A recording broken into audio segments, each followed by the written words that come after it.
عبداللہ 3 کی good news کے بعد آج ایک ایسے ناول پر بات کرنے جا رہے ہیں جو آ گیا اور چھا گیا کی عملی تفسیر ہے۔ اگر آپ کو سسپینس پسند ہے یا جاسوسی ٹائپ ناولز پسند ہیں یا پھر آپ سائنس فکشن ناولز میں انٹرسٹڈ ہیں یا اصلاحی ناول پڑھنا چاہتے ہیں تو یقین کریں آج کا ناول آپ کے لیے ایک بہترین چوائس ہے۔ نئی نسل کے لیے ایک ایسا زبردست ناول جو صرف ناول نہیں کہ پڑھا اور بھول گئے، بلکہ یہ دل و دماغ کو جھنجھوڑ دینے والی ایک تحریر ہے جس سے آپ کو بہت کچھ سیکھنے کو ملے گا۔ اگلے 1-2 ماہ تک یہ مارکیٹ میں کتابی شکل میں دستیاب ہوگا، لیکن اگر آپ اس کو آن لائن پڑھنا چاہتے ہیں تو اس کی 42 اقساط کا لنک آپ کو ڈسکرپشن میں ملے گا۔ سہارا کون بنتا ہے اس ناول کا نام ہے۔ تنزیل الرحمان عریش اس کے رائٹر ہیں اور یہ ان کا پہلا ناول ہے جو فیس بک کے مختلف پیجز اور گروپس پر پوسٹ ہوتا رہا ہے۔ اس ناول کو ملنے والی پسندیدگی اور پذیرائی کو دیکھتے ہوئے کہا جا سکتا ہے کہ آئندہ بھی ہمیں سر عریش کی تحریریں پڑھنے کو ملتی رہیں گی اور یہ دور جدید کے تقاضوں سے ہم آہنگ ایک سبق آموز ناول ہے جس میں آپ پاکستان کے ایک ایسے گروپ سے وابستہ کرداروں کو پڑھیں گے جو مختلف محاذوں پر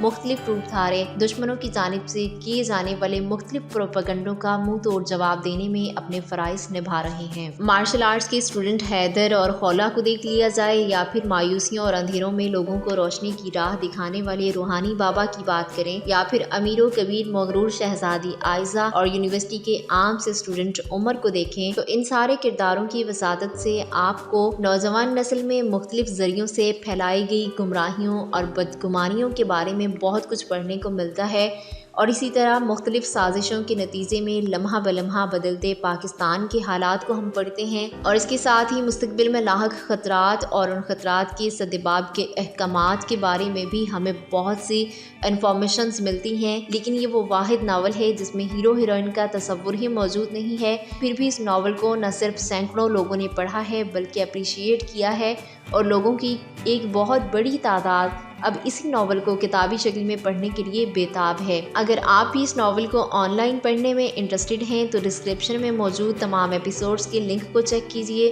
اور اگر اس کو کتابی شکل میں پڑھنا چاہتے ہیں تو آپ کے لیے عرض ہے کہ رائٹر کے بقول ناول اب پروف ریڈنگ پر ہے اور ہم امید کر سکتے ہیں کہ اگلے 1-2 ماہ تک یہ یقیناً کتابی شکل میں مارکیٹ میں دستیاب ہوگا۔ تب تک آپ آن لائن ریڈنگ لنک سے فائدہ اٹھا سکتے ہیں۔ 2021 کے نئے ناولز اور نئی کتابوں سے آگاہ رہنا چاہتے ہیں تو ہمارے چینل کتابی کھوج کو سبسکرائب کر سکتے ہیں، کیونکہ اس چینل کے ذریعے آپ کو وقتاً فوقتاً نئی کتابوں اور نئے ناول سے آگاہ کیا جاتا رہے گا۔ نئی ویڈیو میں ایک اور نئے ناول پر بات ہوگی، تب تک آپ اسکرین پہ نظر آنے والے ناول سے فائدہ اٹھائیں۔